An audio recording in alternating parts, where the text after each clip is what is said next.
Hello, welcome. So, we are doing the second story from the Glimpses of India, which is a chapter of class 10 CBSC. It is Glimpses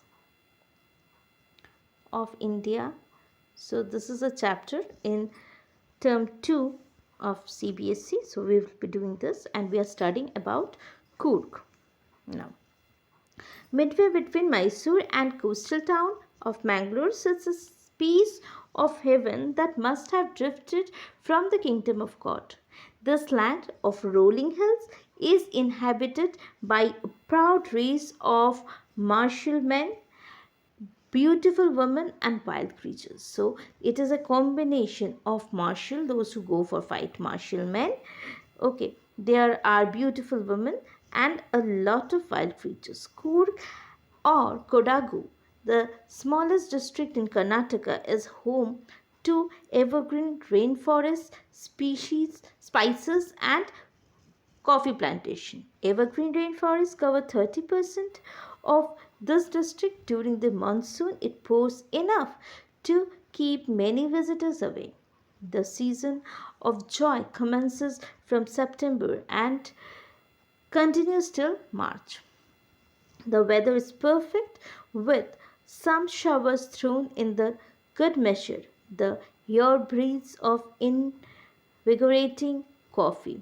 Invigorating coffee is a huge fragrance of the coffee. Coffee estates and colonial bungalows stand tucked under tree canopies in prime corners. The fiercely independent people of Coorg are possibly of Greek and Arabic descent. As one story goes, a part of Alexander's army moved south along the coast and settled here when return became impractical. These people married amongst the locals, and their culture is apparent in the martial tradition, marriage, and religious rites, which are distinct from Hindu mainstream. The theory of Arabic origin draws support from the long black coat with an embroidered waist belt worn by the Kudagus, known as kupia. It resembles the kufia worn by Arabs and the Kurds. Kurgi homes have a tradition of hospitality, and they are more than willing to recount numerous tales of valor related to their sons and fathers. The Kurg regiment is one of the most decorated in Indian Army, and first chief of Indian Army, General Cariappa, was a Kurgi. Even now, Koravus are the only people in India permitted to carry firearms without a license. The river Kaveri obtains its water from the hills and the forest of Coorg. Mahasir, a large freshwater fish, abound in these waters.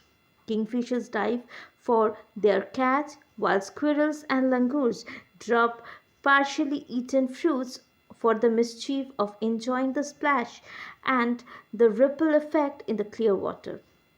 Elephants enjoy being bathed and scrubbed in the river by their mahouts. The most laid back individuals become converts to the life of a high energy adventure with river rafting, canoeing, rappelling, rock climbing, and mountain biking. Numerous walking trails in the region are favorite with trekkers. Birds, bees, and butterflies are there to give you company. Macaws, Malabar squirrels, langurs, and slender loris keep a watchful eye from the tree canopy, that is, top portion of the tree. I do, however, prefer to step aside for wild elephants. The climb to the Brahmagiri hills bring you into a panoramic view of the entire misty landscape of Coorg. A walk across the rope bridges leads to the 64-acre island in Nisargandhama, running into the Buddhist monks' from India's largest Tibetan settlement at the nearby Bailakuppe is a bonus. The monks in red, ochre, and yellow robes are amongst the many surprises that wait to be discovered by visitors searching for their heart and soul of India right here in Coorg. That's about Coorg. Thank you.